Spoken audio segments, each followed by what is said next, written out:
Technical training course में। तो अभी बिटकॉइन को बाय करना चाहिए या सेल करना चाहिए? याद रहे कि अभी काफ़ी अच्छा रिकवर कर चुका है, बाय की अपॉर्चुनिटी तो नहीं बन रही। लेकिन सबसे पहले जो टेक्निकल एनालिसिस का मैंने आपको रूल बताया था, आपने क्या करना है कि बड़े टाइम फ्रेम के ऊपर लेवल्स लगाने और छोटे टाइम फ्रेम के ऊपर आपने ट्रेड सेटअप को देखना है। अब मैंने सपोर्ट और रेजिस्टेंस लेवल लगाने हैं बेसिकली डिमांड एरिया और सप्लाई जोन को देखते हुए। तो अभी हम देखते हैं, अगर आप देखें ना इस पॉइंट के ऊपर मार्केट को रिजेक्शन मिली हुई है same as it second point पे हमारे पास। अगर आप देखें तो थर्ड टाइम सेम उसी जोन में रिजेक्शन मिल रही है। अगर आप इस लेवल को देखें तो बिटकॉइन इस पॉइंट के ऊपर पार्टिकुलर के ऊपर सपोर्ट ले रहा है।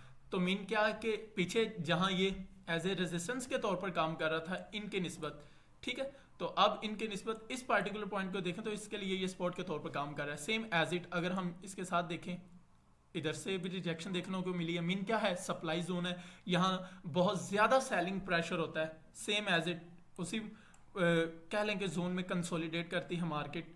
और अब अगर बिटकॉइन ने रिसेंटली तकरीबन एक रात के अंदर अंदर जो है वो रिकवर किया अपने आप को बहुत अच्छा खासा, लेकिन आप देखेंगे कि 4 आवर के टाइम फ्रेम में, एक बड़ा टाइम फ्रेम है ये, तो हमें रिजेक्शन देखने को मिली है।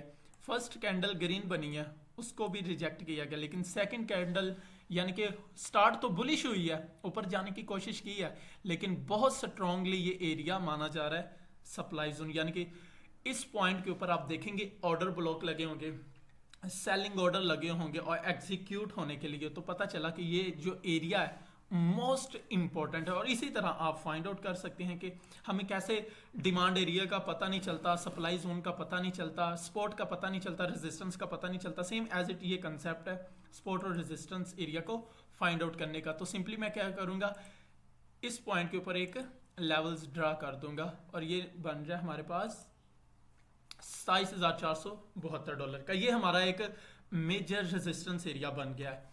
अब सेकंड लेवल्स स्पोर्ट के ऊपर हमने ड्रा करना है यानी कि डिमांड एरिया के ऊपर। तो हम नीचे देखते हैं कि किस जोन में मार्केट बार बार सपोर्ट लेके ऊपर की तरफ उछलती है। तो ये देखिए ये वाला एक जोन, इस पॉइंट के ऊपर मार्केट ने कंसोलिडेट किया और सहारा लिया है, यानी कि बायर्स ने इस पॉइंट के मार्केट को नीचे जाने ही नहीं दिया। थोड़ा सा आप देखेंगे इस कैंडल में मार्केट नीचे गई लेकिन फिर फौरन ऊपर की तरफ क्लोज दिया।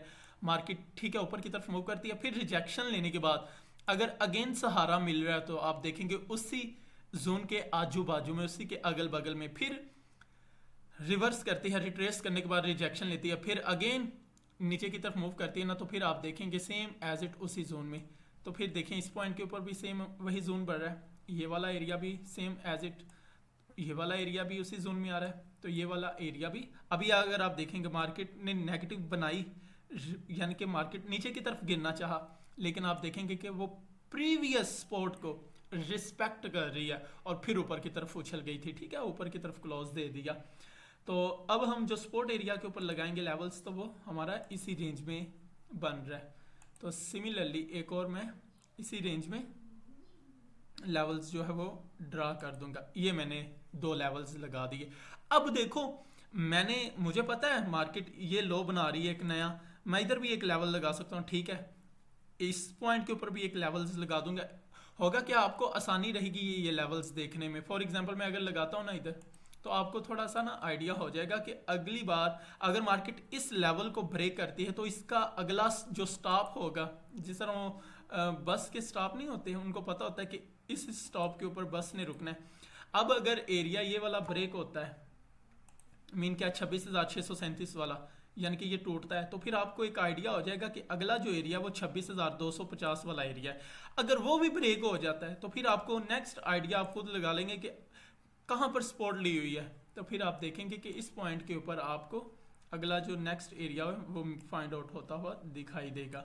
तो इस तरह आपको आइडिया हो जाता है कि आया कि मुझे कहाँ पर बाय करना चाहिए, कहाँ पर सेल करना है। इसी तरह मार्केट ऊपर की तरफ मूव करती है तो फिर आपको नेक्स्ट जो एरिया होगा वो आपको ये नज़र आ रहा है कि इस मार्केट इस एरिया को रिस्पेक्ट करेगी। अगर नेक्स्ट रिजेक्शन देखने को मिलती है, मार्केट ऊपर की तरफ ब्रेकआउट देती है, ठीक है, इधर से रिवर्स करना शुरू कर देती है, मार्केट कंसोलिडेट करने के बाद अगर रिजेक्ट होती तो फिर वो 28,000 वाले एरिया में होगी, ठीक है। अगर आप इससे भी ऊपर देखें तो मार्केट ने अपना एक हाई इससे भी ऊपर बनाया हुआ। बाय द वे मेरा कहने का मकसद ये था कि आपको मार्केट की चाल चलन है ना वो समझ में आ सके, बाकी और कुछ भी नहीं। इसके अलावा आप मार्केट में न्यूज़ के साथ तो अटैच हैं, मार्केट में न्यूज़ पॉजिटिव भी आती है, नेगेटिव भी आती हैं, मार्केट में प्री प्लानिंग न्यूज़ भी आती हैं, लेकिन आपको चाल चलन समझ में आनी चाहिए, रिस्क मैनेजमेंट के अकॉर्डिंग ट्रेड लेनी चाहिए। तो अभी हम छोटे टाइम फ्रेम के ऊपर मूव करते हैं, तो थोड़ा सा सिनेरियो देखते हैं कि छोटे टाइम फ्रेम में क्या सेटअप बन रहा है। तो एग्जैक्ट ऑलमोस्ट मुझे लेवल अरेंज करने की भी ज़रूरत नहीं है। आप देख सकते हैं कि इस पॉइंट के ऊपर अभी एक, जिस तरह हैमर का स्ट्रक्चर नहीं होता, हमें कैंडल्स मिल रही है, यानी कि रिवर्सल पैटर्न के लिए होती है, लेकिन ये एक बैरिश है, क्योंकि हम इसको इतना वैलिड नहीं मानेंगे और हमें ये एक रेंज में नज़र आ रही है। रेंज में हम इसको कह लें कि इनवैलिड समझते हैं, इसका इतना एक्यूरेट फंक्शन नहीं समझते। इसका उस हैमर का तभी फंक्शन आपको क्लासिकल मिलेगा जब ये बॉटम में हमें देखने को मिले, अदरवाइज ये अपना इतना अच्छा इंटरप्रिटेशन प्ले नहीं करती। खैर, अभी मार्केट आप देख सकते हैं, ये वाला जो जोन है मोस्ट इंपॉर्टेंट है। आप देख सकते हैं कि अगर मार्केट ने पीछे भी कंसोलिडेट किया हुआ है, अपना इसी जोन में मूव करती रही है, तो पता चला कि ये वाला जो जोन है मार्केट को हो सकता है इधर स्टे करने में कुछ वक्त लग जाए, थोड़ा सा टाइम लगे, लेकिन मेरे ख्याल से आगे ना न्यूज़ आ रही हैं तो वो भी हाईली इम्पैक्टेड हैं, लोगों के एटीट्यूड चेंज होते हैं, तो फिर आपको पता है कि मार्केट का स्ट्रक्चर भी चेंज होता है। तो न्यूज़ हाईली इम्पैक्ट डालेंगी। मैं आपको उनकी डेट बता देता हूँ। कल एक यूएस अनएम्प्लॉयमेंट क्लेम्स है और उसके बाद हमें नेक्स्ट 13, 14, 15 और 16 तारीख को हाईली इम्पैक्टेड न्यूज़ दिखाई दे रही हैं। तो मैंने आपको एरिया बता दिया कि कैसे हमने ट्रेड करनी है। अब हमें बाय करना चाहिए या सेल करना चाहिए, लास्ट पे 1-2 पॉइंट। अगर मार्केट अभी बिटकॉइन इस लेवल को ब्रेक करके ऊपर की तरफ क्लोज देता है तो फिर हमें बाय करना चाहिए। अगर बिटकॉइन इस लेवल को ब्रेक करके नीचे की तरफ क्लोज देता है तो फिर हमें सेल करना चाहिए, ठीक है। और हमारा जो फर्स्ट टारगेट होगा टेक प्रॉफिट वो 20% ये होगा और 30% हमारा ये टारगेट सेट होगा, सेम एज इट। अगर हम इस पॉइंट के ऊपर लेते हैं तो फर्स्ट टारगेट हमारा ये होगा और सेकंड टारगेट हमारा 28,500 की रेंज में होगा।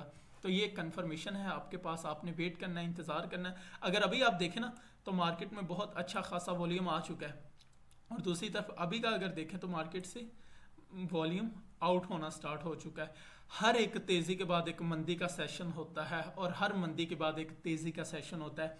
अब ये डायरेक्ट तेज़ी से ऊपर गया है, ठीक है।